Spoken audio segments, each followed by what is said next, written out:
ಈಗ ಎಲ್ಲ ಶಾಸಕರು ಹೋಗಿ ಅಲ್ಲಿ ಮುಂಬೈಯಲ್ಲಿ ಕೂತಿದ್ರು. ಒಂದು ನಿಮಿಷ.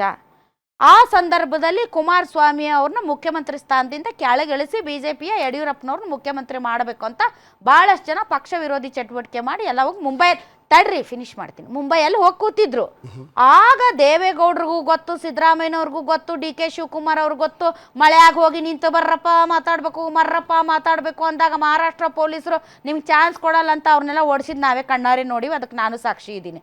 ಸರ್ಕಾರನೇ ಬಿದ್ದೋಗುತ್ತೆ ಅನ್ನುವಾಗ ದೇವೇಗೌಡರು ಹೇಳ್ಬಿಟ್ರಂತೆ ಡಿ ಕೆ ಶಿವಕುಮಾರ್ ನೀನ್ ಮುಖ್ಯಮಂತ್ರಿ ಆಗುವಂತ.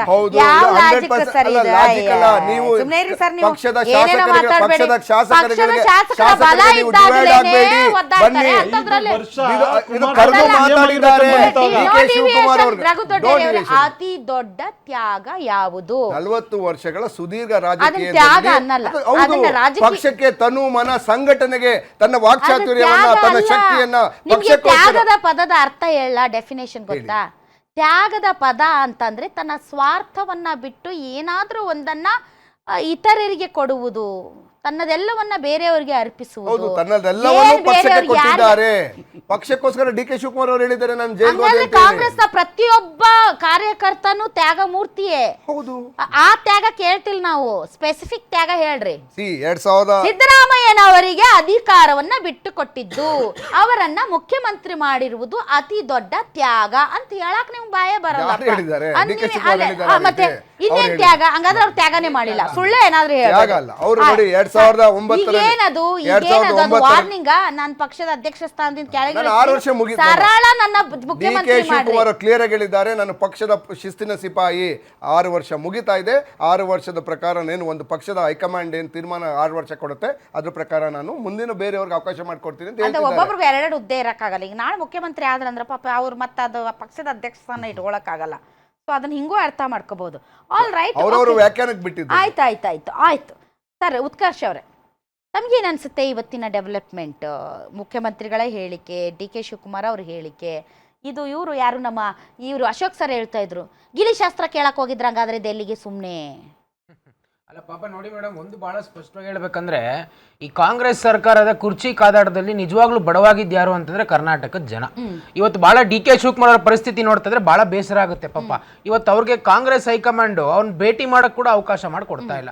ನಮ್ಮ ಬಿಜೆಪಿ ನಿಲುವು ಬಹಳ ಸ್ಪಷ್ಟವಾಗಿದೆ. ನೀವು ಯಾರನ್ನಾದ್ರೂ ಸಿಎಂ ಮಾಡಿ, ಡಿ ಸಿ ಎಂ ಮಾಡಿ, ಅಭಿವೃದ್ಧಿ ಕೆಲಸಗಳ ಬಗ್ಗೆ 2.5 ವರ್ಷದಿಂದ ಮೇಡಮ್ ಕೇಳಿ, ನಿಮ್ ಹೈಕಮಾಂಡ್ ಇನ್ನು ಪಕ್ಷದ ರಾಜ್ಯಾಧ್ಯಕ್ಷರನ್ನ ನೇಮಕ ಮಾಡುವಂತ ತಾಕತ್ತಿಲ್ಲ ಹೇಳಿದಾರ ಮೇಡಮ್. ಎಲ್ಲಿ ಹೇಳಿದಾರೆ? ನ್ಯಾಷನಲ್ ಪ್ರೆಸಿಡೆಂಟ್ ಆದ್ಮೇಲೆ ನಾವು ಸ್ಟೇಟ್ ಪ್ರೆಸಿಡೆಂಟ್ ಮಾಡ್ತಕ್ಕಂಥದ್ದು ನಮ್ಮ ಪಾರ್ಟಿಯಲ್ಲಿ ಇರ್ತಕ್ಕಂಥ ಒಂದು ಪದ್ಧತಿ. ಅದನ್ನ ನಮ್ಮ ಹೈಕಮಾಂಡ್ ಅವರು ಡಿಸೈಡ್ ಮಾಡ್ತಾರೆ. ಪಕ್ಷದಲ್ಲಿ ಒಬ್ಬ ರಾಜ್ಯಾಧ್ಯಕ್ಷರನ್ನ ಆಯ್ಕೆ ಮಾಡಕ್ಕೆ ನಿಮ್ಮಲ್ಲಿ ತಾಕತ್ತಿಲ್ಲ. ತಾಕತ್ತಿಲ್ಲ ಅನ್ನೋಂಥದ್ದಲ್ಲ, ನ್ಯಾಷನಲ್ ಪ್ರೆಸಿಡೆಂಟ್ ಆದ್ಮೇಲೆ ಬೇರೆಯವ್ರಿಗೆ ಹಾದಿ ಬಿಟ್ಕೊಡ್ತೀನಿ ಅಂತ ಅಟ್ಲೀಸ್ಟ್ ಆ ಮಾತು ಹೇಳ್ತಿದ್ದಾರೆ. ವಿಜೇಂದ್ರ ಅವ್ರು ಹೇಳಿದಾರಾ? ನ್ಯಾಷನಲ್ ಪ್ರೆಸಿಡೆಂಟ್ ಆದ್ಮೇಲೆ ಸ್ಟೇಟ್ ಪ್ರೆಸಿಡೆಂಟ್ ಮಾಡ್ತಕ್ಕಂಥದ್ದು. ನೀವೇನ್ ಹೇಳ್ತಿದ್ರು? ಅದನ್ನ ಮೇಡಮ್ ಏನ್ ಹೇಳ್ತಿದ್ದೀನಿ? ಹೌದು, ನೀವು ಸ್ಟೇಟ್ ಪ್ರೆಸಿಡೆಂಟ್ ಮಾಡುವಂತ ತಾಕತ್ತಿಲ್ಲ ಅಂತ ಹೇಳಿದ್ರಿ. ನಾನು ಹೇಳ್ತಿರೋದು ನ್ಯಾಷನಲ್ ಪ್ರೆಸಿಡೆಂಟ್ ಆದ್ಮೇಲೆ ನಮ್ಮಲ್ಲಿ ಮಾಡ್ತಾರೆ. ಹೇಳಿ, ನೆಕ್ಸ್ಟ್ ಪ್ರಶ್ನೆ ಏನು ಹೇಳಿ? ನೀ ಕೇಳಿಸ್ಕೊಂಡಿಲ್ಲ ಅಂತ ಕೇಳಿ, ಬಹಳ ಸ್ಪಷ್ಟವಾಗಿ ಹೇಳ್ತೀನಲ್ವಾ? ಹೇಳಿ, ಕೇಳಿಸ್ಕೊಳ್ರಿ. ಒಂದು ನ್ಯಾಷನಲ್ ಪ್ರೆಸಿಡೆಂಟ್ ಅಲ್ಲ, ನಿಮ್ಮಲ್ಲಿ ಎಲ್ಲಾ ರಾಜ್ಯದಲ್ಲಿ ಮುಗೀತು, ಕರ್ನಾಟಕನ ಹಂಗೆ ಇಟ್ಕೊಂಡು ಕುಂತಾರ. ಅದು ಯಾಕೆ ಕುಂತಾರ ಗೊತ್ತಿಲ್ಲ. ಪಾಪ 2 ವರ್ಷ ಕಳೆದು ಇನ್ನೂ 2 ವರ್ಷ ಮುಗಿಯಾಕ ಬಂತು, ಇನ್ನೂ ಕೂಡ ಯಾರನ್ನೂ ನೇಮಕ ಮಾಡಿಲ್ಲ. ಒಂದ್ ನಿಮಿಷ ಅದಾದ್ಮೇಲೆ ಇವತ್ತು ಡಿ ಕೆ ಶಿವಕುಮಾರ್ ಅವರು ಆಯ್ತಪ್ಪ ನಂದು ಮುಗೀತು, ನನ್ನ ಅವಧಿ ಮುಗಿದಿದೆ, ಹೊಸಬ್ರಿಗೆ ಅವಕಾಶ ಮಾಡಿಕೊಡೋಣ, ಯಾಕಂದ್ರೆ ಬಹಳಷ್ಟು ಜನ ಇದ್ದಾರೆ ಈ ಒಂದು ಹುದ್ದೆಗೆ ಅರ್ಹರಾಗಿರೋರು ಅಂತ. ವಿಜೇಂದ್ರ ಅವರು ಓಪನ್ ಆಗಿ ಬಂದು ಹೇಳಿದ್ರೆ ಸಾಕಪ್ಪ ನನ್ಗೆ 2 ವರ್ಷ ಕೊಟ್ರಿ, ಹೊಸಬ್ರಿಗೆ ಅವಕಾಶ ಮಾಡ್ಕೊಡ್ರಿ, ನಾನು ಹಿಂದೆ ಸರಿತೀನಿ ಅಂತ ವಿಜೇಂದ್ರ ಅವ್ರು ಹೇಳಿದ್ರ.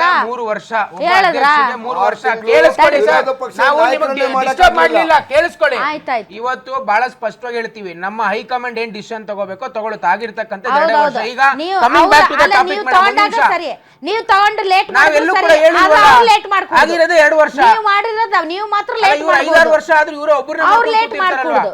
ಮೇಡಮ್ ನೋಡಿ, coming back to the topic, ಬಹಳ ಸ್ಪಷ್ಟವಾಗಿ ಹೇಳ್ತೀನಿ. ಫಸ್ಟ್ ಪಾಯಿಂಟ್ ನೀವು ಕರೆಕ್ಟ್ ಇದ್ರಿ, ಜನರ ಮೇಲೆ ಪರಿಣಾಮ ಬೀರ್ತಾ ಇದೆ. ಅದನ್ನ ಹೇಳಕ್ ಬಂದೆ ನಾನು, ಕೇಳಿಸ್ಕೊಳ್ಳಿ. ಹೇಳೋದ್ರ ಜೊತೆಗೆ ನಮ್ಮ ಪಕ್ಷದಲ್ಲಿ ಹಂಗಲ್ಲ, ನಮ್ಮ ಪಕ್ಷದಲ್ಲಿ ನೀವು ಬಹಳ ಸ್ಪಷ್ಟವಾಗಿದೆ. ಅಯ್ಯೋ, ಅಧ್ಯಕ್ಷರು ನಮ್ಮಲ್ಲಿ ನ್ಯಾಷನಲ್ ಅಧ್ಯಕ್ಷರು ಹರಾಜಾಗಿರೋದೇ ಬಿಜೆಪಿ ಪಕ್ಷ, ರಾಜ್ಯಾಧ್ಯಕ್ಷರು ಮಾಡ್ತಕ್ಕಂಥದ್ದು ಸಾಧ್ಯ ಇಲ್ಲ. ಹರಾಜಾಗಿರೋದೇ ಬಿಜೆಪಿ ಪಕ್ಷ.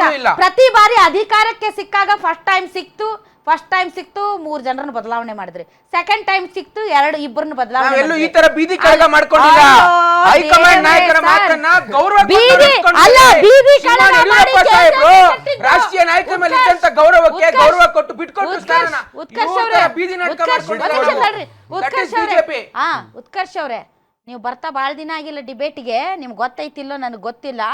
ಇದೇ ಬೀದಿ ಜಗಳ ಆಗಿ ಯಡಿಯೂರಪ್ಪನವ್ರು KJP ಕೊಟ್ಟಿದ್ದು ಗೊತ್ತೈತಿ ನಿಮ್ಗೆ? ತುಂಬ ಖುಷಿ ಆಗ್ತಾ ಇದೆ. ಯಾಕೆಂದರೆ ಇವತ್ತು ಎಷ್ಟೋ ಜನ ಮಹಿಳೆಯರು ಹೇಳ್ತಾ ಇದ್ರು, ನನಗೆ PCOD ಪ್ರಾಬ್ಲಮ್ ಇತ್ತು ಸರ್, ಥೈರಾಯ್ಡ್ ಪ್ರಾಬ್ಲಮ್ ಇತ್ತು ಸರ್, ಆರಾಮಾಗಿ ನಾನು ಸಣ್ಣ ಆದೆ ಸರ್, ತುಂಬ ಥ್ಯಾಂಕ್ ಯು ಅಂತ ಎಷ್ಟೋ ಜನ ಹೇಳ್ತಾ ಇದ್ರು. ನಿಮಗೆ PCOD ಪ್ರಾಬ್ಲಮ್ ಇರಲಿ, ಥೈರಾಯ್ಡ್ ಪ್ರಾಬ್ಲಮ್ ಇರಲಿ, 100% ನೀವು ಸಣ್ಣ ಆಗಬೇಕು, ಆರೋಗ್ಯದಲ್ಲೂ ಸಮೇತ ತುಂಬ ಚೇತರಿಕೆ ಆಗಬೇಕು ಅಂದರೆ ಪ್ರತಿದಿನ ನಮ್ಮ ಜೀನಿ ಸ್ಲಿಮ್ನ ಯೂಸ್ ಮಾಡಿ. ಯಾಕೆಂದರೆ ಜೀನಿ ಸ್ಲಿಮ್ಮು ಒಂದು ಉತ್ತಮ ಆಹಾರ. ಗೊತ್ತೈತಿಲ್ರಿ? ಅದು ಬೇರೆ ರೀತಿಯಲ್ಲಿ ಇದ್ರಿಲ್ಲ ನೀವು ಅದು ನೀವು ಮುಖ್ಯಮಂತ್ರಿಯಿಂದ ನೋಡಿದಿರಿಲ್ಲ? ಅಲ್ಲ, ತೆಗೆದ್ರು ಅನ್ನೋ ಕಾರಣಕ್ಕಲ್ಲ. ಎಸ್ ಗೊತ್ತಿದೆ, ನನಗೆ ಯಾಕೆ ಚಿಕ್ಕವರಿದ್ದೀರಾ ಗೊತ್ತಿಲ್ಲ? ಅಂತ ನನಗೆ ನಿಮ್ಗೆ ನೆನಪು, ನಿಮ್ ಪಾಪ ನಿಮ್ಗೆ ಗೊತ್ತಿರ್ತೈತಿಲ್ಲ ಅಂತ ಸ್ವಲ್ಪ ನೆನಪು ಮಾಡಿದೆ. ನಿಜವಾಗ್ಲೂ ಗೊತ್ತಿದೆ. ಹತ್ಕೊಂಡು ಯಾಕೆ ಹೋದ್ರು ಕೇಳಿ, ಹತ್ಕೊಂಡು ರೆಸಿಗ್ನೇಷನ್ ಯಾಕೆ ಕೊಟ್ರು ಕೇಳಿ. ನಾಗೇಂದ್ರ ಅವರು, ಈಗ ಈ ವಿಚಾರ ನಮ್ಮ ಪಕ್ಷದ ಆಂತರಿಕ ವಿಚಾರ ರೀ, ಅದಕ್ಕೂ ನಿಮ್ಗೆ ಏನು ಸಂಬಂಧ? ಫಸ್ಟ್ ನಿಮ್ಮ ಪಕ್ಷದ ನೋಡ್ಕೊಳ್ಳಿ. ಇದು ಆಟಿಟ್ಯೂಡ್ ಇದೆ. ಸೊ ನೀವು ಹೇಳಿ, ರಾಜ್ಯದ ಜನರಿಗೆ ಇದು ಯಾಕೆ ಇಂಪಾರ್ಟೆಂಟ್ ಆಗುತ್ತೆ ಅಂತ. ಮೇಡಮ್, ಇಲ್ಲಿ ರಾಜ್ಯದ ಜನ ಏನು 136 ಸೀಟ್ ಕೊಟ್ಟಿತ್ತು, ಇಲ್ಲಿ ಕುರ್ಚಿ ಕಾಳಗ ಮಾಡಿ, ನಿಮ್ಮ ಅಧ್ಯಕ್ಷ ಸ್ಥಾನಕ್ಕೆ ಹೋರಾಟ ಮಾಡಿ, ನಿಮ್ಮ CM ಸ್ಥಾನಕ್ಕೆ ಹೋರಾಟ ಮಾಡಿ, ನಿಮ್ಮ ಸಚಿವರ ಸಂಪುಟಕ್ಕೆ ಹೋರಾಟ ಮಾಡಿ ಅಂತೆಲ್ಲ ಕೊಟ್ಟಿದ್ದಿತ್ತು. ಅಭಿವೃದ್ಧಿ ಆಗಬೇಕು, ಬೆಲೆ ಏರಿಕೆ ಕಡಿಮೆ ಆಗಬೇಕು, ಮತ್ತು ಏನು ನೀವು 5 ಗ್ಯಾರಂಟಿ ಹಿಡ್ಕೊಂಬಂದು ಇವತ್ತು ಜನರ ಕೈ ಚೊಂಬು ಕೊಟ್ಟಿದ್ರಲ್ಲ, 5 ಗ್ಯಾರಂಟಿ ಪರಿಪೂರ್ಣ, 5 ಗ್ಯಾರಂಟಿ ಸ್ಕೀಮ್ ಅಂತ ತಂದ್ರಲ್ಲ, ಇವತ್ತು ಎಲ್ಲಿ ಪರಿಪೂರ್ಣ ಆಗಿದೆ? ಯುವ ನಿಧಿ ಏನಾಗಿದೆ? ಯುವ ನಿಧಿ ಎಲ್ಲಿ ಬಿದ್ದಿದೆ? ಒಂದು ನಿಮಿಷ ತಡಿ. ಶಕ್ತಿ ಯೋಜನೆಯಲ್ಲಿ ಹೆಣ್ಮಕ್ಳು ಫ್ರೀಯಾಗಿ ಓಡಾಡ್ತಿದಾರೆ ಇಲ್ಲ? ಮೇಡಮ್, ನನ್ಗೊಂದು ಪ್ರಶ್ನೆ ಬೇಕು. ಓಡಾಡ್ತಿದಾರೆ ಇಲ್ಲ? ಹೌದು ಮೇಡಮ್, ಒಂದು ಪ್ರಶ್ನೆ. ಹೌದು ಮೇಡಮ್, ಒಂದು ನಿಮಿಷ ಮೇಡಮ್, ಒಂದು ನಿಮಿಷ ಮೇಡಮ್, ಅವ್ರ ಸ್ಟೇಟ್ಮೆಂಟ್ ಇದೆ, ಅವ್ರದೇ ಸ್ಟೇಟ್ಮೆಂಟ್ ಏನಿದೆ? ನಾಗೇಂದ್ರ ಅವರೇ, ಚಂಬ್ ಬಂದ್ರಲ್ಲ, ನಾನು ಒಂದೊಂದೇ ಮಾತಾಡೋಣ. Let us be very practical. ಆಯ್ತು. ಶಕ್ತಿ ಯೋಜನೆಯಲ್ಲಿ ಹೆಣ್ಮಕ್ಳು ಫ್ರೀಯಾಗಿ ಓಡಾಡ್ತಿದ್ದಾರೆ ಇಲ್ಲ? ಇವತ್ತು ಅವರಲ್ಲೇ ಒಂದು ಕೌಂಟರ್ ಬಂದಿದೆ. ಅದೆಲ್ಲ ಒಂದು ನಿಮಿಷ counter ಮೇಡಮ್, ಕೇಳಿ, ಅದು ನಾವು ಹೇಳ್ತೀವಿ. ಇವತ್ತು 80,000 ಸಂಬಳ ತಗೊಂಡವ್ರು ಕೂಡ ಅದೇ ಬಸ್ಸಲ್ಲಿ ಓಡಾಡ್ತಿದ್ದಾರೆ. ಸ್ಟೇಟ್ಮೆಂಟ್ ನನಗೆ ಬೇಡ. 80,000 ಲಕ್ಷ ಸಂಬಳ ತಗೊಂಡ್ರು ಕೂಡ ಫ್ರೀ ಬಸ್ಸಲ್ಲಿ ಓಡಾಡ್ತಾ ಇದ್ದಾರೆ. ಲಾಸ್ ಆಗ್ತದೆ ಅಂತ ಹೇಳಿದವರು ನಾಗೇಂದ್ರ ಅವರೇ ಓಡಾಡ್ತಿದ್ದಾರೆ ಇಲ್ಲ? ಆಯ್ತು ಮೇಡಮ್, ಓಡಾಡ್ತಾ ಇದ್ದಾರೆ. ಆಯ್ತು ಒಂದು ನಿಮಿಷ ಆಯ್ತು ತಡ್ರಿ. ಪಡಿತರ ಚೀಟಿಯಲ್ಲಿ ಅಕ್ಕಿ ಕೊಡುವಂತಹ ಆಹಾರ ಭದ್ರತೆ ಯೋಜನೆಯ ಅಡಿಯಲ್ಲಿ ಆ ಫ್ರೀ ಏನಿದೆ ಅನ್ನಭಾಗ್ಯ, ಅದು ಬರ್ತಿದ್ಯಾ ಇಲ್ವಾ? ಮೇಡಮ್, ನಮ್ಮ ಪ್ರಶ್ನೆ ಬರ್ತಿದ್ಯಾ? ನಿಮ್ ಬರ್ತಾ ಪ್ರಶ್ನೆ ಇದೆ, ಎಲ್ಲಿ ಬರ್ತಾ ಇದೆ? ಅದನ್ನ ಸ್ಕೂಟಿಂಗ್ ಮಾಡಿ 15 ಲಕ್ಷ ಕಾರ್ಡ್ ತೆಗೆದಿದ್ದಾರೆ ಪಂಡಿತರ ಚೀಟಿಗಳು. ತೆಗಿಬೇಕು. ಹೌದು, ಫಲಾನುಭವಿಗಳನ್ನ ಗುರುತಿಸಬೇಕು, ಅನರ್ಹರನ್ನ ತೆಗಿಬೇಕು. ಇವತ್ತರೆಗೂ 4 ಸರ್ವೆ ಮಾಡಿದ್ರು ಸರಿಯಾಗಿ ಸಕ್ಸಸ್ ಆಗಿಲ್ಲ. ಶೋಭಾ ಕರಂದ್ಲಾಜೆ ಅವರು ಪವರ್ ಮಿನಿಸ್ಟರ್ ಇದ್ದಾಗ 16 ಲಕ್ಷ ತೆಗೆದಾರ. ದತ್ತಾಂಶ ಇಲ್ಲಲ್ಲ ರಾಜ್ಯದ ಹತ್ರ. 4 ಸತಿ ಸರ್ವೆ ಮಾಡಿದ್ರಲ್ಲ. ಇದೇ ಕುಮಾರಸ್ವಾಮಿ ಅವರು ಮುಖ್ಯಮಂತ್ರಿ ಆಗಿದ್ದಾಗ ಕೃಷಿಕರ ಸಾಲ ಮನ್ನಾ ಮಾಡೋ ಸಂದರ್ಭದಲ್ಲಿ ಅವಾಗ್ಲೂ ಇದಕ್ಕೆ ಕೈ ಹಾಕಿದ್ರು. ಒಂದ್ ನಿಮಿಷ ತಡ್ರಿ. ನಂಬರ್ 3 2 ಯೋಜನೆ ಮುಟ್ಟಿದಾವಂತ ತಾವ್ ಹೇಳಿದ್ರಿ. ಫ್ರೀ ಎಲೆಕ್ಟ್ರಿಕ್ ಮೇಡಮ್, ಒಂದೇ ಒಂದು ಯೂನಿಟ್ ಆಯ್ತು ಅಂದ್ರೆ 3,000 ಬರ್ತದೆ. ಜನ ತಲೆ ಮೇಲೆ ಕೈ ಕಂತ ಇದ್ದಾರೆ, ಬಾಯಿ ಬಡ್ಕೊಂತ ಇದ್ದಾರೆ. ಕಡಿಮೆ ಯೂಸ್ ಮಾಡಿ. ಫ್ರೀ ಕೊಟ್ಟಿದೀವಿ ಅಂತ ಹೇಳಿ ನೀವು ಎಷ್ಟು ಬೇಕಾದ್ರೂ ಅಷ್ಟು ಯೂಸ್ ಮಾಡಕ್ಕಾಗತ್ತಾ?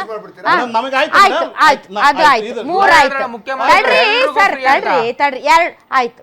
4ನೇದು 2,000 ರೂಪಾಯಿ ಹೆಣ್ಮಕ್ಳಿಗೆ ಹೋಗೋದು. ಕೊಡಿ ಮೇಡಮ್, ಅಂಕಿಅಂಶ ಕೊಡಿ ಮೇಡಮ್, ಶ್ವೇತಪತ್ರ ಕೊಡಿ ಮೇಡಮ್. ಮಾತಾಡ ಸುಲಭ ಅಷ್ಟೇ. ಡೇಟಾ ಕೊಡಿ, ಶೋ ಮಾಡಿ. 3 ತಿಂಗಳಿಂದ 6 ತಿಂಗಳು ಹೋಗಿದೆ, ಒಂದೇ ಶ್ವೇತಪತ್ರ ಕೊಡಿ. ಡಿಲೇ ಆದ್ರೂ ಕೊಡ್ತಿದ್ದಾರೆ. ಶ್ವೇತಪತ್ರ ಹೊರಡಿಸಿ. ಸರ್, ನಮ್ಮ ಮಕ್ಕಳು ಹೆಣ್ಮಕ್ಳು ಬಹಳ ವಿಚಾರದಲ್ಲಿ ಕಾರ್ಯಕರ್ತ ತಗೊಂಡು ಹೋಗ್ಬಿಟ್ಟು ಸಂಬಳಕ್ಕೆ ಇಟ್ಟಿದ್ದಾರೆ. ಕಾಂಗ್ರೆಸ್ ಕಾರ್ಯಕರ್ತ ತಗೊಂಡು 5 ಗ್ಯಾರಂಟಿ ಕ್ಯಾಬಿನೆಟ್ ರ್ಯಾಂಕ್ ಕೊಟ್ಟು